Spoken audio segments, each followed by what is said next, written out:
Hello friends, வாங்க. நான் உங்கள் தனம் பேசுகிறேன்.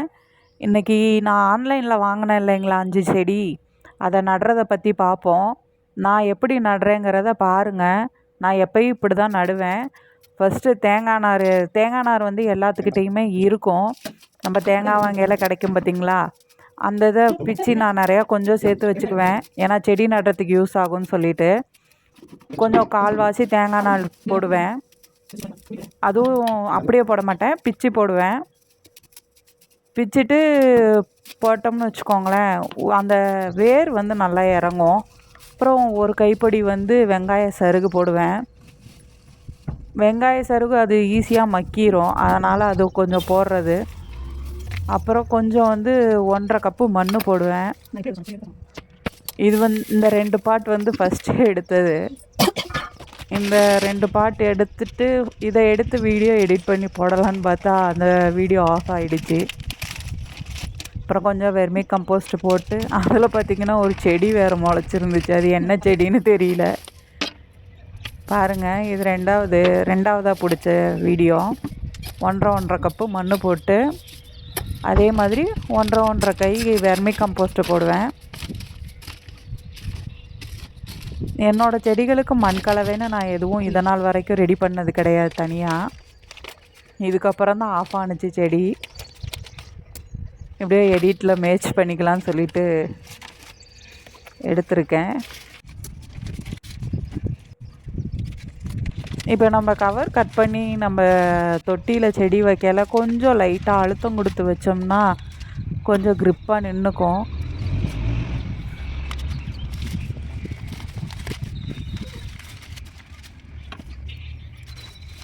நான் எப்பயும் இப்படி தான் செடி நடுறது. மண் கலவைன்னு பெருசாக நான் எதுவுமே ரெடி பண்ண மாட்டேன். தோட்டத்துலேருந்து மண் எடுத்துகிட்டு வந்து அப்படியே தான் போடுவேன். பார்த்திங்கன்னா எனக்கு நல்லா தான் செடி வளர்ந்துக்கிட்டு இருக்குது, எந்த பிரச்சனையும் கிடையாது.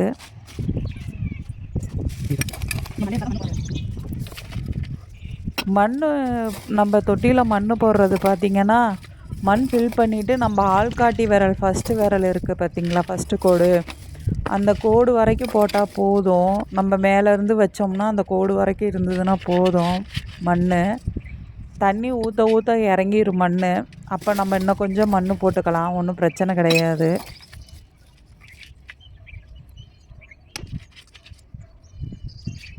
இதான் நோப்ளஸ்ஸுங்கிறது.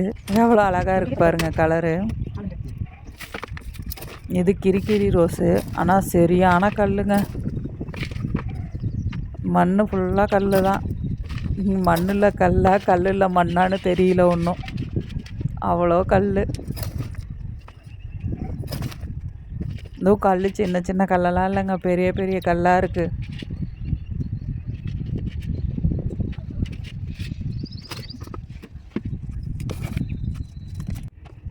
மண் கலவையில் நான் அந்த வேப்ப புண்ணாக்கு இதெல்லாம் எதுவுமே போட மாட்டேன். நான் அப்பையிலேருந்தே இப்படி தான் வச்சுக்கிட்டு இருக்கேன்.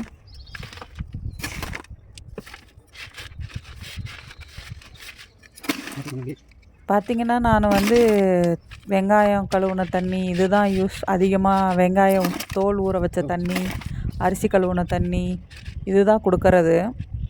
இதெல்லாம் எடுத்து உள்ளே கொண்டு போயிடுவேன். இப்போ உள்ளே கொண்டு போயிட்டு எல்லாத்துக்கும் கொஞ்சம் கொஞ்சம் தண்ணி ஊற்றி விட்டு அப்புறம் அந்த தேவையில்லாத அந்த பூ எல்லாத்தையும் கட் பண்ணிடுவேன். காஞ்ச இலை, பூவு, பழுத்த இலை, ஏன்னா எல்லாம் கட் பண்ணிட்டோம்னு வச்சுக்கோங்களேன், தேவையில்லாமல் அதோடய சத்துக்கள் வந்து அதுக்கு போகாது இல்லைங்களா, அதனால் செடி கொஞ்சம் சீக்கிரம் தளிர் விட்டு வரும். என்கிட்ட பசங்க, என் கூட வேலை செய்கிற பசங்க பார்த்திங்கன்னா லவ்வர்ஸ் டேவுக்கு ரோஸ் பூ கேட்டிருக்கானுங்க. 100 ரூபா கூட தரேன் கொடுக்கான்னு சொல்லிட்டு. பார்ப்போம், அவனுங்க அதிர்ஷ்டம் அந்த நேரம் எதுலையாவது பூ பூத்துருக்கான்னு சொல்லிட்டு. எல்லாத்தையுமே கட் பண்ணிடணும். தேவையில்லாத இலைகள், பழுத்த இலைகள், காய்ந்த இலைகள், மொட்டு எல்லாத்தையுமே கட் பண்ணிட்டேன். நான் ஒன்று கூட விடலை. எல்லாத்தையும் கட் பண்ணி முடிச்சுட்டு ஓரமாக வச்சுட்டேன். 2 நாளைக்கு இருக்கட்டும் இப்படியே. 3ஆவது நாள் எடுத்து பாதி வெயில், ஆல்ரெடி பாதி வெயில் தான் இருக்குது, கொஞ்சம் வெயில் அதிகமாக படாத இடத்துல வச்சுட்டு அப்புறம் 2 நாள் கழித்து தூக்கி மொத்தமாக வெயிலில் வச்சுக்க வேண்டியதான். அவ்வளோதான் முடிஞ்சுது. தேங்க்யூ.